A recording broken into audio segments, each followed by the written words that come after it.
Investigative reporter Tim McNicholas joins us now. But you hate hearing stories like that, first and foremost, because they're obviously taking advantage of someone who is a little bit gullible. Obviously she's not dumb. You know what I mean? Right. They go through all these measures to do this, to really spoof people. So let me ask you this: aside from just people being gullible or just not knowing the ins and outs, what's causing this rise in these cases? Well, I think just the opportunity is there, and it's getting more and more easy for scammers, really. There's more tools that they could use now than ever before. You heard the Better Business Bureau there talk about AI. I mean, they could actually spoof somebody's voice and mimic somebody's voice. I've heard from people who actually had somebody call them and it sounded exactly like their grandson or granddaughter, and that was the actual voice they were hearing. They were able to get it off social media and use that to mimic the voice. So it's tough. It's funny, when I answer the phone, I always like Chris Raggy, and I'm saying to myself now, especially when I see an unrecognizable number, like maybe I don't want to do that because I don't want someone, if they're recording, to all of a sudden have my name to use to, again, never be robbed like that. Never know. Exactly. You just can't trust anybody anyway. So you've talked to some of these phone companies, and they said they're working on these initiatives to stop. What are these initiatives? Well, the FCC has actually gotten involved in this, and there is a series of protocols the wireless carriers are following. It's called Stir Shaken.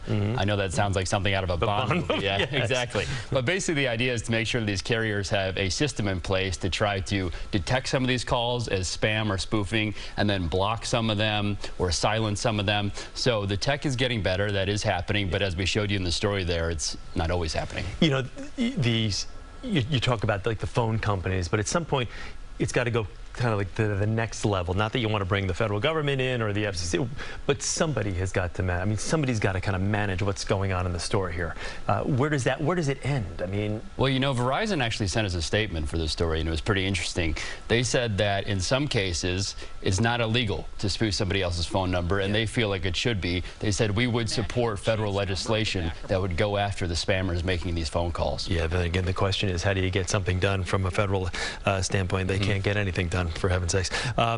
What can people do? What can the average consumer do to protect themselves other than just being alert every time they get one of these calls? I think the main thing is that if you don't trust that call, if anything seems a little bit off, just hang up. Yeah. And you could always just call your bank back directly or whoever it is and say, hey, have you been trying to reach me? I just got this strange call. And then they'll sort that out that way. I mean, you don't have to stay on that phone call. I just can't believe, like, the woman that you profiled there, how the number on the back of her bank card matched the number that she was spoofed with. I mean, right.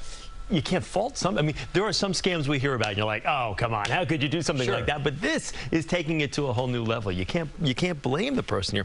What surprised you most? I mean, you've been able to kind of sift through these stories from different people who have been scammed, including the story of this woman here. But what surprised you the most? I think just the fact that it could happen to absolutely anybody. I mean, a Queens nurse, Andy Cohen, it could happen to you, it could happen to me. And these scammers are getting more sophisticated. They're getting better at tricking people. Another thing that's surprising is that you don't necessarily have to be a tech wizard or a hacker or something to get this done. I mean, we showed you in that story there, at least until we started snooping around, there were programs available on Apple's App Store that allowed you to spoof a phone number. That's great. Can anyone out there help, really? I mean, Tim, thanks so much. We do appreciate it very much.